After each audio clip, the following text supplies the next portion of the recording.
So for our next panel discussion, it will be chaired by the International Association of Public Transport Advocacy and Outreach Director, Dionisio González. On the panel speaking, we will have the President of the UITP, Pere Calvet. Also, the Secretary General of UCLG, Emilia Saiz. We will also have the Councillor for Mobility of the Barcelona City Council, Mercedes Vidal. Also, we have the Secretary General of Metropolis, Octavi de la Varga. We'll also have the Director of Transportation Strategic Planning of Roads and Transport Authority Dubai, Muna Osaimi. And finally, we'll also have the City Councillor of Transport of Maputo, Joao Matlombe. Please welcome them to the stage.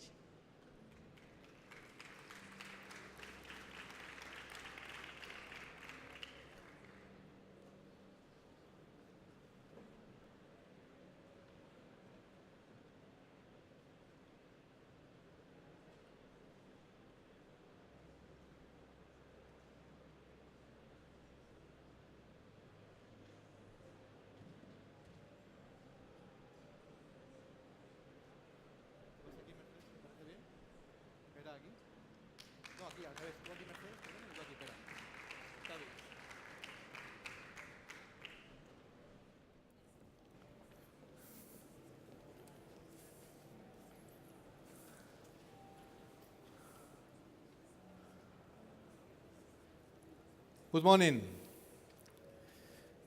Buenos días. Bon dia. Ladies and gentlemen, it's a pleasure for me being here with you. Welcome to this high-level panel on urban mobility innovation. At the International Association of Public Transport, we recognize more than ever the challenges that cities and metropolitan areas are facing in response to a growing demand of mobility. But at the same time, our city leaders, they should be able to address the important goals of healthier, fairer, more integrated, accessible, and sustainable transport in line with the SDGs. You know, this is like a dream. We are at the best global event for cities.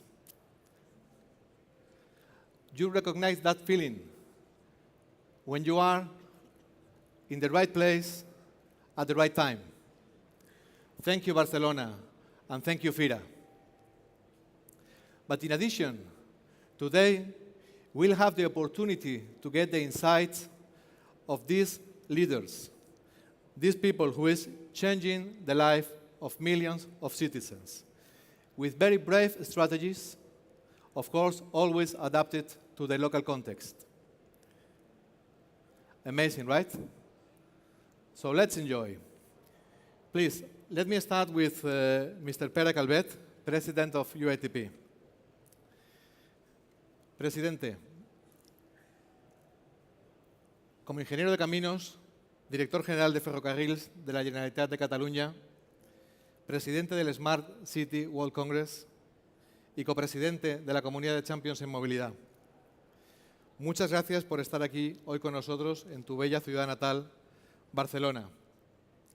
Nos gustaría conocer, nos gustaría entender de ti cuáles son los criterios que deben darse para tener una movilidad sostenible en nuestras ciudades y cómo la innovación puede ayudar a conseguir esos retos. Muchas gracias, Dionisio.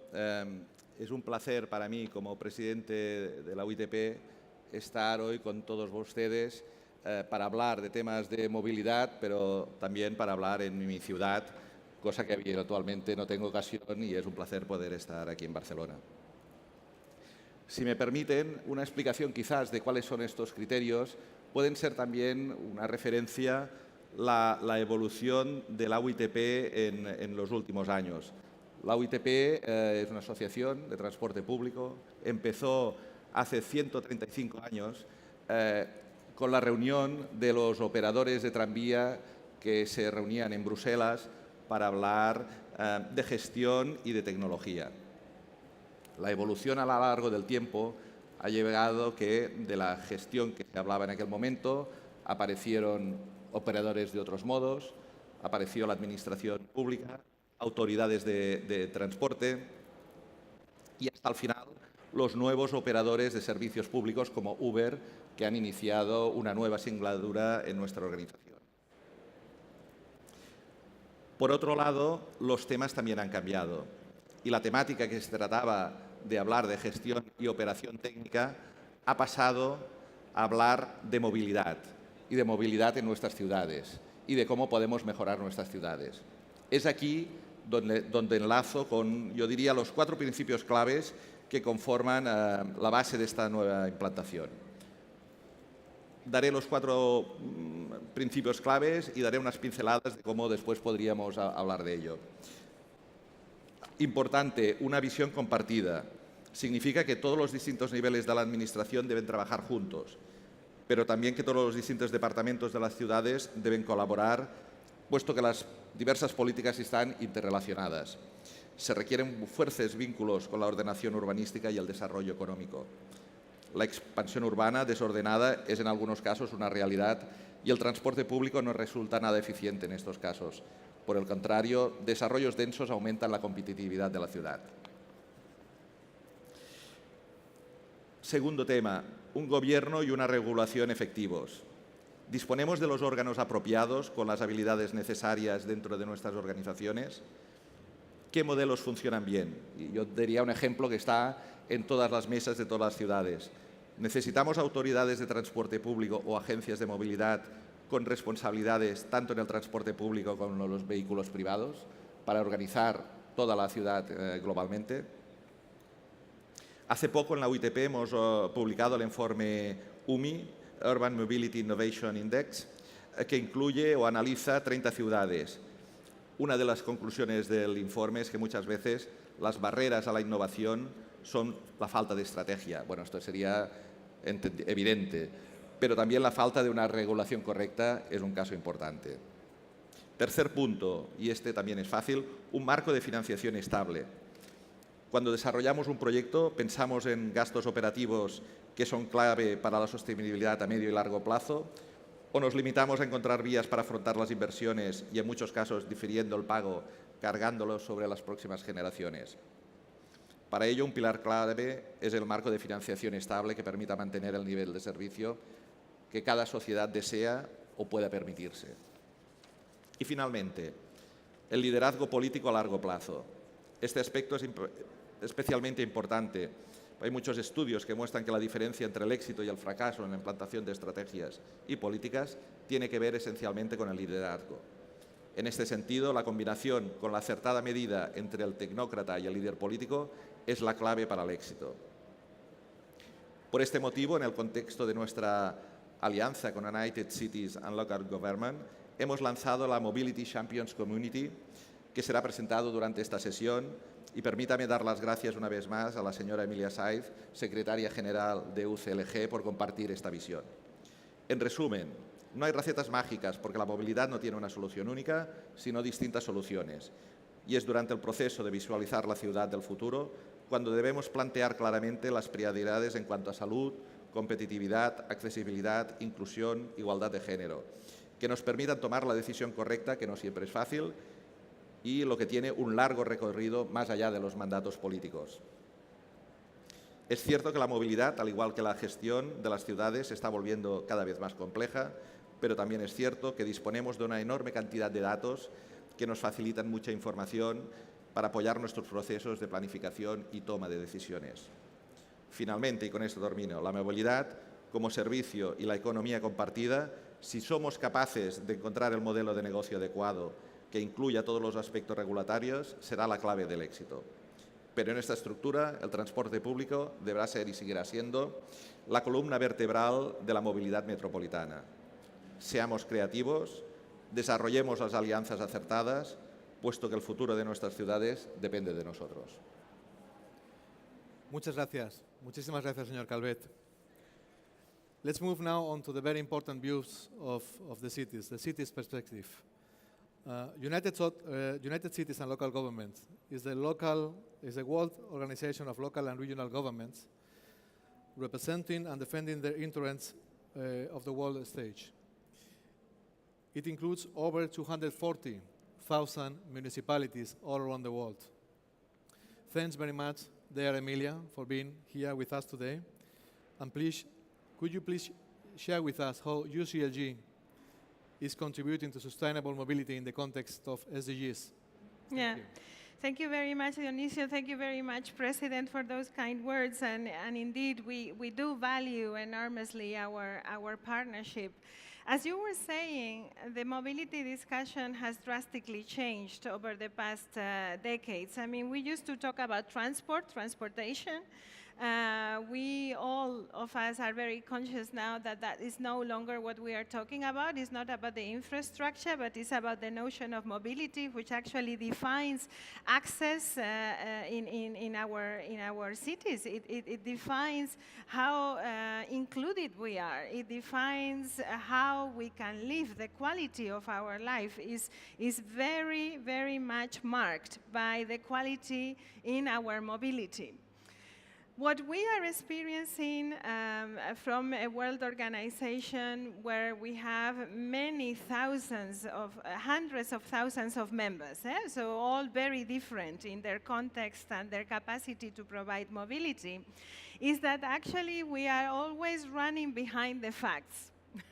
Okay, for a time, when we sorted out that we had to talk about mobility and not transport, we have been taken aback by the fact that we are no longer discussing mass transportation, but actually we need to discuss the combination between mass transportation and the new individual methodologies of mobilities in our cities, which we do not know how to regulate.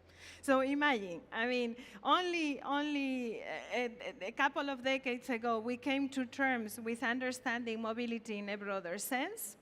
And now we are trying to sort out what it means, all of these new urban vehicles that are moving around in spaces that we don't understand.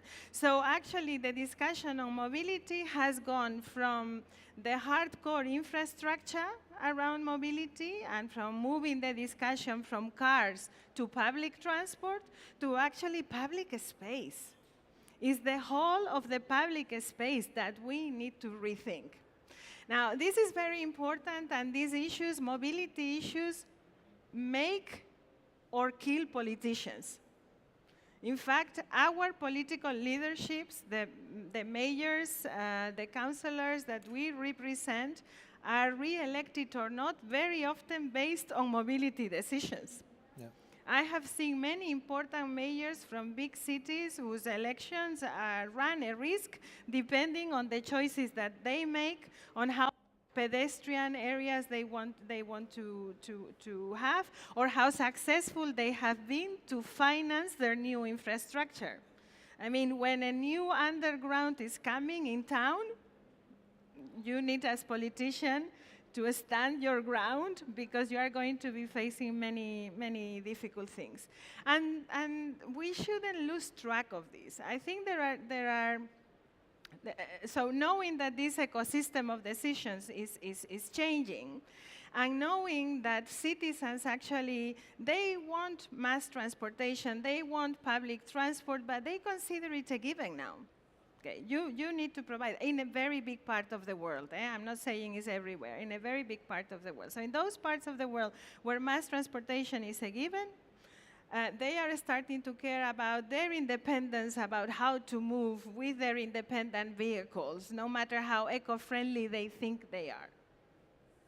Nevertheless, the big issues around infrastructure for mass transportations are not solved. And the access to finance for transportation, this is something that we haven't solved. And the big financial institutions are still not talking with cities when they are discussing these things. They are discussing this with national governments only. And unfortunately, it is not national governments that know their context. So for us, the challenge around innovation, I am afraid, is not so much about finding new solutions or redefining the public space only, but it is about the hardcore of financing. Who is going to share the burden around financing? What actors do you need to have around the table to make that kind of decision? And hopefully, our partnership with you allows us to face that kind of discussion in a much more articulated manner. Because we don't want to have this discussion from the perspective of local government on one side and providers on the other side, and civil society at the other end of the corner. It needs to be an integrated table. We need to have that discussion, and we need to evaluate what is working and what is not. We, from a World Organization of Local and Regional Governments, find it very difficult to justify that a mass transportation that actually services many more citizens than the inhabitants of the cities within their boundaries is only financed by the government of that particular city.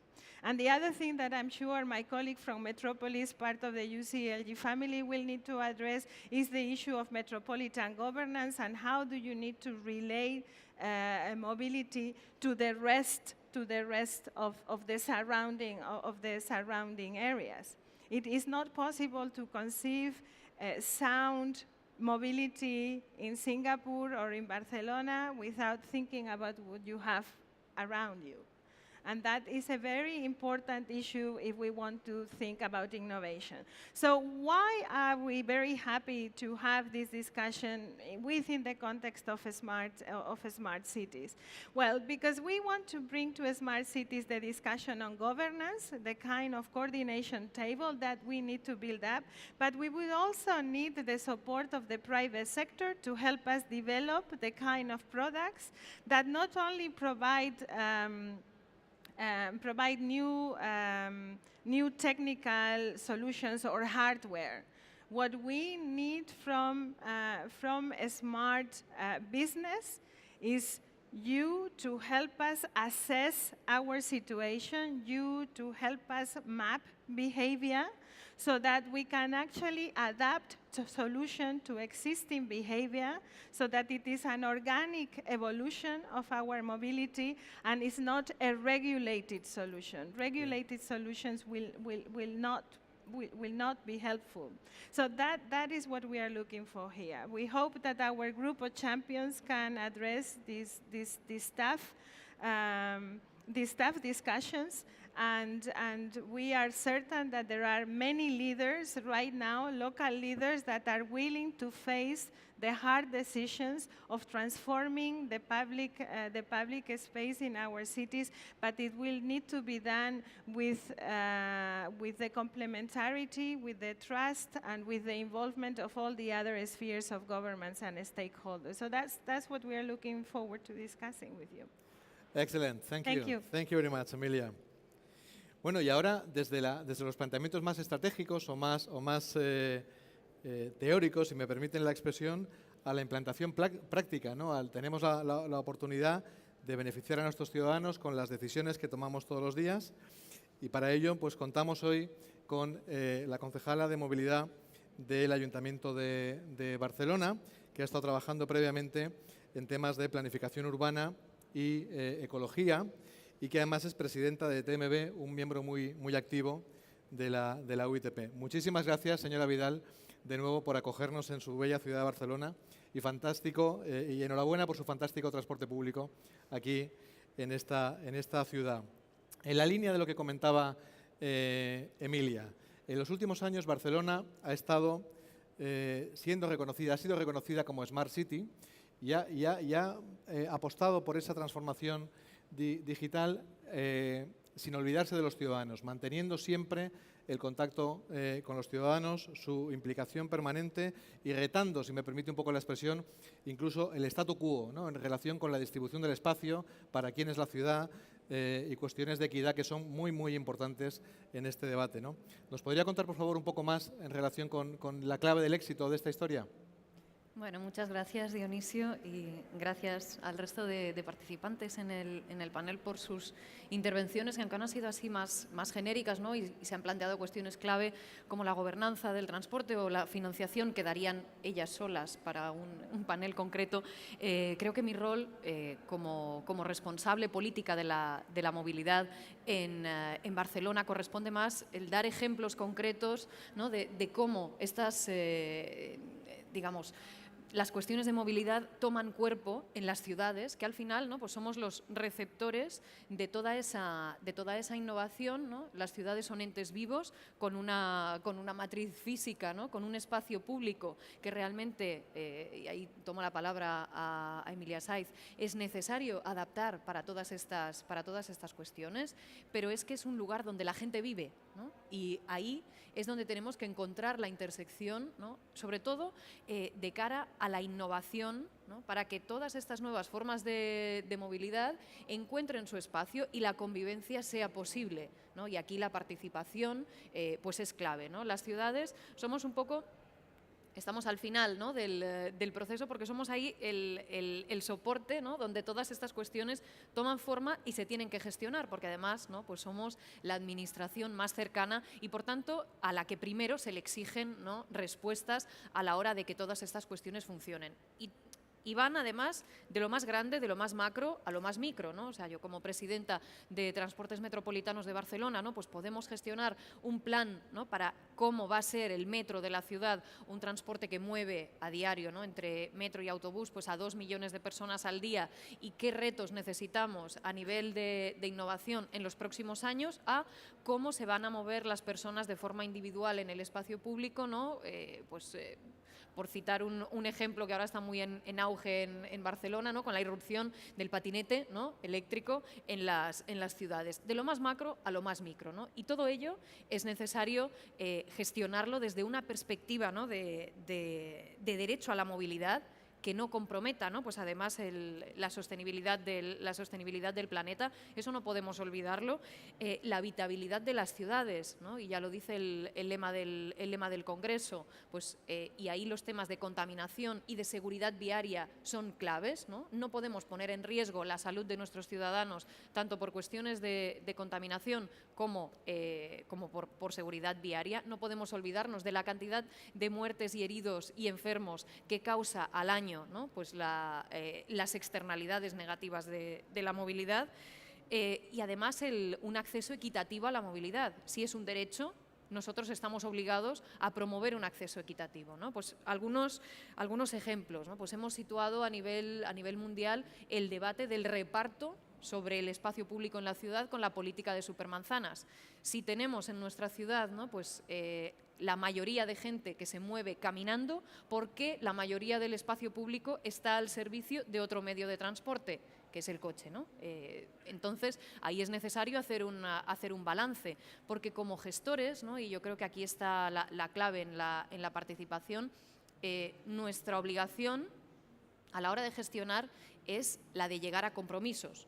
Nunca, evidentemente, podemos tomar una solución que sea 100% favorable a uno de los actores, ¿no? dentro del proceso complejo de la movilidad, porque entonces estaremos tomando una solución que estará 100% alejada de otro de los actores que a veces tienen intereses totalmente contrapuestos. Por lo tanto, es crucial que como gestores hagamos un ejercicio de responsabilidad y que ese compromiso se sitúe en la igualdad y en el favorecer, digamos, a un mayor número de ciudadanos, y que por lo tanto no esté tampoco influido, ¿no? pues por determinados actores que a lo mejor no son representativos de una mayoría, pero sí que tienen quizá un mayor altavoz, unos mayores canales de comunicación con la administración, ¿no? Por lo tanto, nuestra obligación como gestores públicos es responder al derecho a la movilidad desde el punto de vista de la equidad, ¿no? Y aquí pues hablaba también de la política de supermanzanas,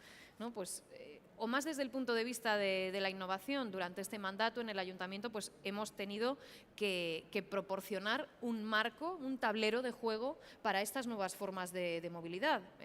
Pues, por ejemplo, como decía, los patinetes eléctricos, ¿no? Pues, somos pioneros en una regulación para que estos nuevos modelos establezcan, ¿no? Pues unas mínimas normas de convivencia en nuestro espacio público, o cómo deben operar, pues, compañías que presten servicio, ¿no? de transporte público colectivo, ¿no? Y aquí hablamos, pues, de Uber o otro tipo de compañías. Por lo tanto, la administración debe ser, como decía, garante de derechos en ese sentido. Y nuestro deber también, no solo, ¿no? Establecer ese marco de regulación, no entendido como un marco de regulación rígida, sino como un tablero, unas normas de juego, donde todo el mundo pueda moverse con igualdad en ese tablero, porque tampoco estaríamos haciendo un ejercicio de responsabilidad si los diferentes actores de la ciudad pueden moverse en ese tablero pisando, ¿no? los derechos de otros que también están presentes en ese tablero. Por lo tanto, la regulación debe entenderse no como un corsé que constriñe, sino como un tablero de juego que establece las normas a través de las cuales todos puedan moverse con igualdad, ¿no? No es fácil, ¿no? De hecho, el proceso y el tira y afloja, ¿no? de establecer estas normativas, pues es complejo, a veces incluso convulso. Yo creo que además durante los últimos años, desde determinados lugares, se ha hecho un ejercicio de irresponsabilidad, situando a la movilidad, digamos, como piedra de ataque, ¿no? a las diferentes administraciones, en lugar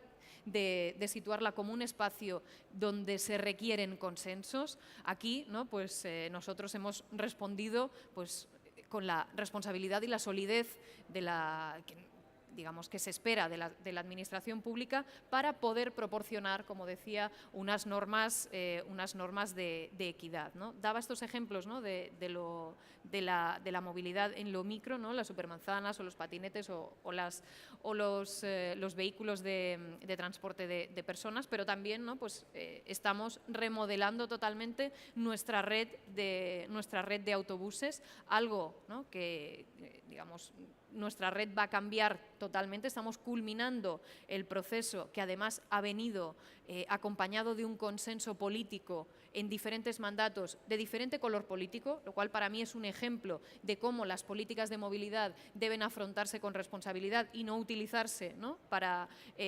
tirarnos unos y otros a la cara cuáles son los proyectos. Si los proyectos son compartidos, hagámoslos realidad, ¿no? Es realmente nuestro rol, ¿no? O, por ejemplo, pues el despliegue de infraestructura ciclista sin precedentes en nuestra ciudad, ¿no? Pues son diferentes ejemplos en los que, bueno, por falta de tiempo no voy a profundizar, tampoco quiero robarles más espacio, pero que sí que quería situar, ¿no? como políticas muy concretas en las que hemos tomado decisiones durante este mandato, en las que se ha avanzado mucho, ¿no? Muchas veces de forma pionera, muchas veces, pues, de la mano continuista de otras políticas, y ambas cuestiones vienen muy acompañadas de la innovación, porque es una cuestión crucial para poder llevarlas a cabo, ¿no? Y, como decía, desde la responsabilidad que se nos supone como gestores públicos, desde el punto de vista, ¿no? de dar una respuesta desde la igualdad a toda la ciudadanía. Muchas gracias. Muchísimas gracias.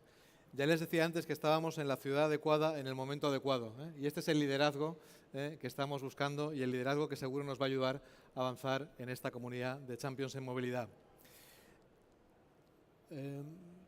Mobility is also an enabler for city development in terms of social, environmental and economic aspects. Yeah? And this is particularly true when we are talking about metropolitan areas, because everyday commuting can make a real difference between having an open to all and accessible city or metropolitan area, or an inefficient, inequitable one, etc. Yeah? Metropolis is the global association of metropolitan areas, and our friend Octavi is his brilliant Secretary General. Octavi, can you please let us know what are the initiatives that Metropolis and Metropolis members are developing to ensure inclusive, gender balance, and efficient mobility? Please. Thank you, Dionisio.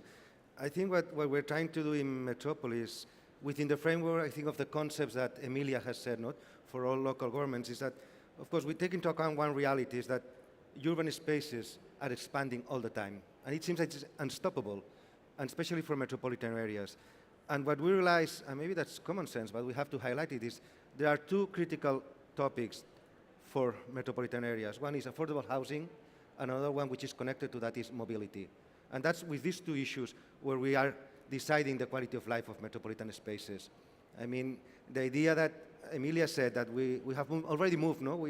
From talking about transportation policies to more mobility policies. I think that's crucial for us because, I mean, mobility is not only about transportation and going from one side to another of the city. It's about accessing to education, business opportunities. It's about health. It's about safety. It's about all the other policies of the city.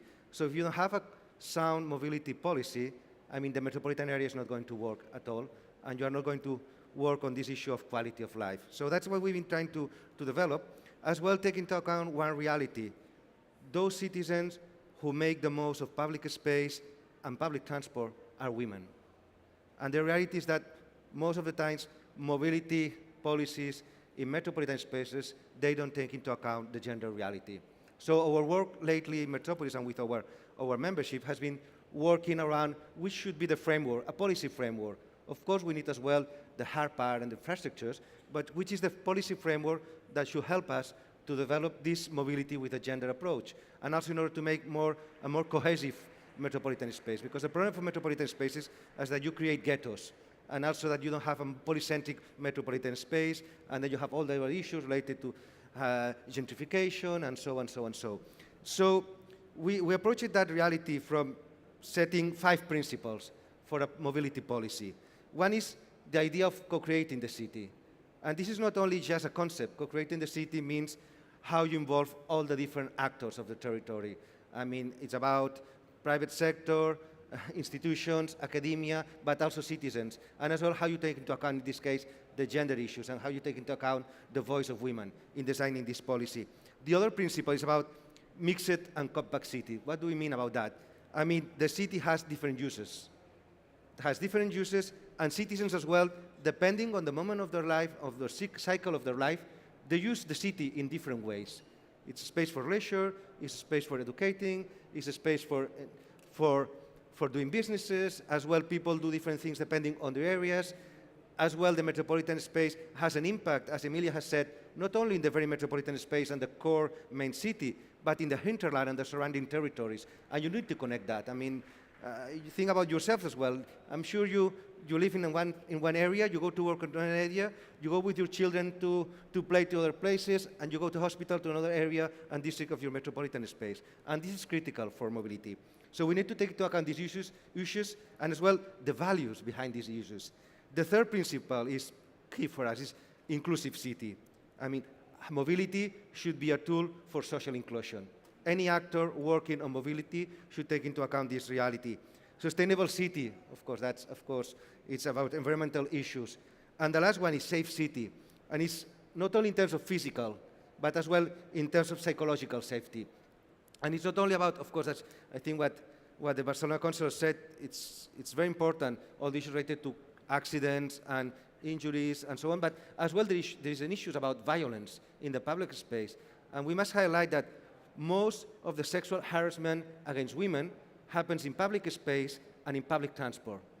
So you cannot develop a mobility policy if you don't take into account and you don't tackle these realities.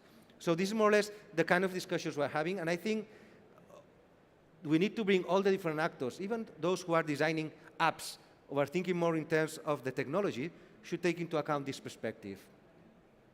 And just one thing as well, we're working on a pilot project bringing these different perspectives. It's with Tijuana, Rosario, Quito, and Medellin, with different perspectives. So, for example, Medellin is working a lot on mobility from a participatory perspective. Rosario, as a city, are developing their own apps, taking into account their territorial reality and their metropolitan space. Tijuana is working on an integral approach to mobility, taking into account that they have a cross-border metropolitan area. So that adds also some complications. And as well, this issue of Quito, when they invest in, as well in hard infrastructures, but as a means for connecting and making more accessible the entire city. And we're bringing all these different perspectives to work together with different points of views. Thank you. Thank you very much, Octavi. and this no one left behind. It's very relevant. This is very relevant. Well, allow me now to invite you to be inspired with one of the best examples of urban innovation. Mrs. Muna Al-Osaimi is the Transportation Director of Strategy at Road Transport Authority in Dubai. Engineer, she has been in charge of the definition of the mobility strategy and is now in charge of its current implementation. Mrs. Al-Osaimi, Dubai is a leading urban mobility city at global level. Yeah? And for instance, last year, you received the Smart City Awards here in Barcelona. So what are the key pillars in your strategy? And what are your next challenges? Thank you. Thank you very much. Hola, buen día.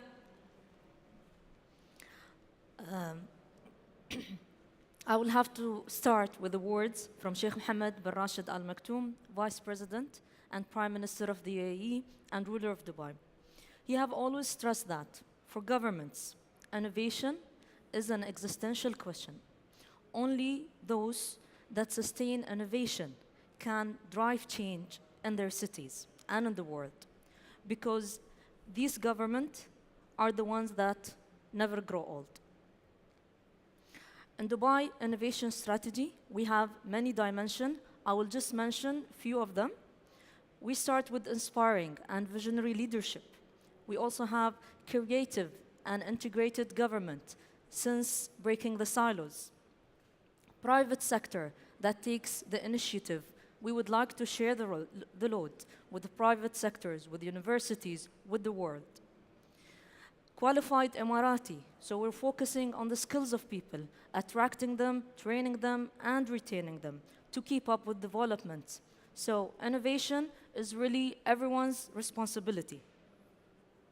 In 2005, Roads and Transport Authority, which is the agency that has been created under the Dubai government direction to solve different traffic, roads, public transport solution, including legislation, policies of different kind.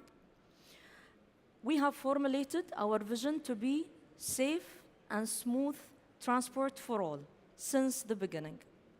We have 8 main goals. I will mention some of them. To start with, Smart Dubai came as goal number 1, which focuses on pioneering and information technology to provide an integrated digital experience and smart solutions. We're not only talking about the smart integration, we also focus on the integration between different modes, integration and infrastructure, making and creating an infrastructure that is friendly for all.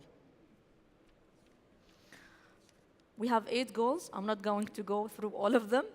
So 2 more goals, which is smooth mobility for all, that aims at encouraging shared and public transport mobility, improving efficiency and effective policies to achieve that.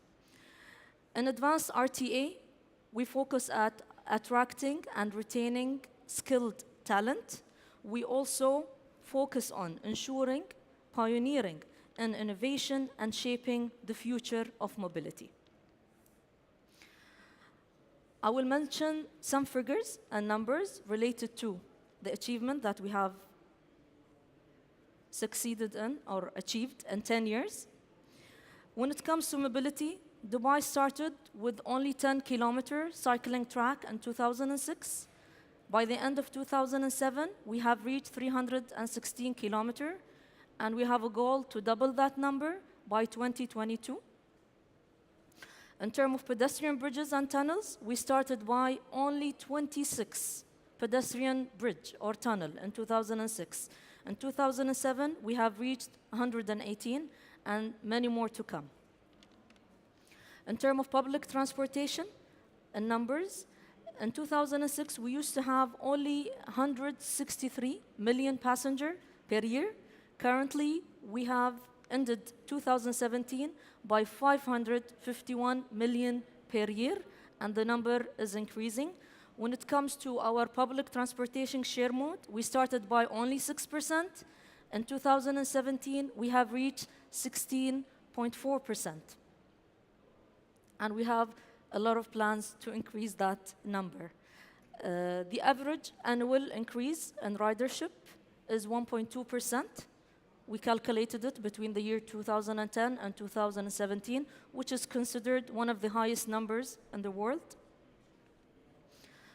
I'll mention some example in the coming minutes about what we have achieved in the world of smart mobility. So in 2019, we have launched the world's longest automated driverless system, which is Dubai Metro in the world.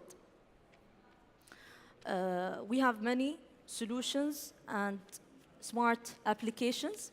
To start with is the Dubai Integrated Mobility Platform, which is a single application in which a user can enter. It provides you options from origin to destination. You can either choose the route that you want to take or simply request the mode that you want to use. This mobility platform is also connected with private sector, such as Uber, Careem. We also connected to smart renting vehicles, in which you can find the location of these vehicles and use them as a first last mile solution to your destination. Noll card, or smart Noll card, is our smart payment method for public transportation, in which it is a single card that you can use to pay for different modes of transportation as well as parking. In the last 2 years, we have been working really hard to use that card. You can use it now to access parks. You can use it to pay in shops. In 2018, we have launched a loyalty program to encourage the usage of public transportation and to add value to our customers. I passed my time, so I'm going to wrap up very shortly. Thank you. For future shaping, fear of failure is the one thing that will stop us or will prevent governments of developing and excelling. So RTA has partnered with Hyperloop. We have piloted, tested, experimented with different companies: flying taxi, smart pod, connected vehicles, demand responsive buses. We have launched the Dubai Autonomous Vehicle Strategy, which aims at transforming the experience of mobility in 2030 and beyond. The Dubai World Challenge of Self-Driving, that is an international competition, has also been launched, and 2019 will be the year in which we will be announcing the winners of companies, universities, and different sectors of the world who have participated in providing driverless and autonomous solution for first and last mile.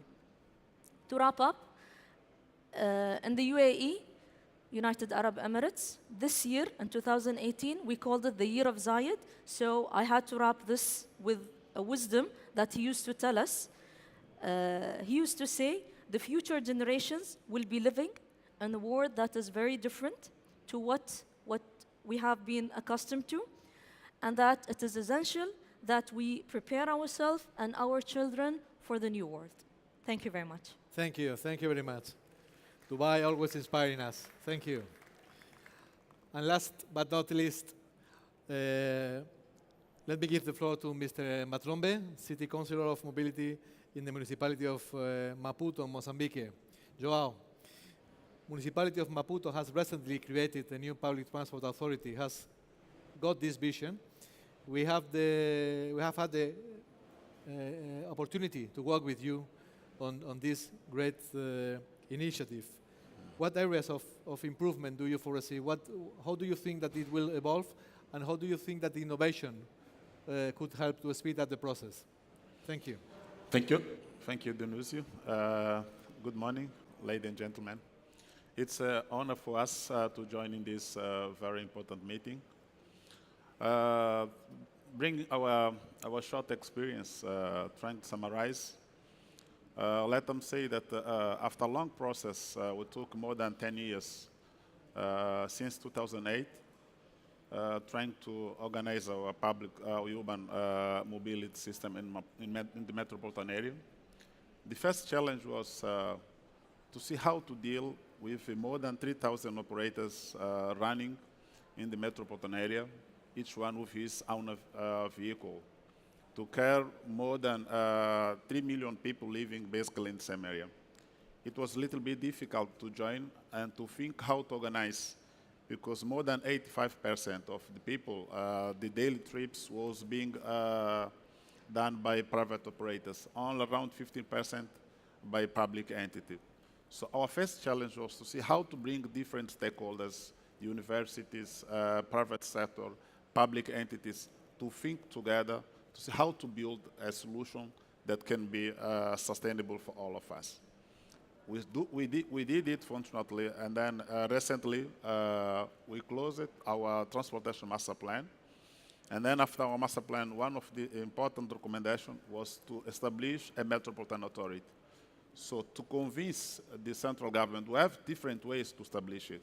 One of them is to join the different municipalities, sign agreement. I'm saying different municipalities integrating the areas that are basically part of the metropolitan area, to sign an agreement and see how to move forward. The second option was to convince the central government to see if it's possible to create this Metropolitan Authority.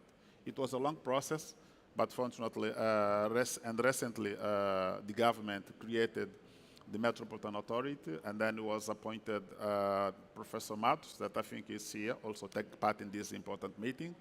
And then after this process, we had now a great pleasure to join UITP and to use the experience to see how we can move forward.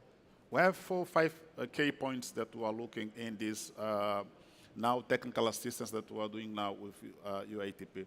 The first one is to structure the Metropolitan Authority to manage the planning and the implementation of the system. We have different modes of system, and then we have different authorities still running the process. It's very important to make sure that all the coordination must be under the Metropolitan Authority, so that we can maximize the infrastructure, the investment, to get results as soon as possible. The second issue that we think is important, especially in this relation with UITP, is to help us to see how to review the policies guiding the implementation of the integrated public system.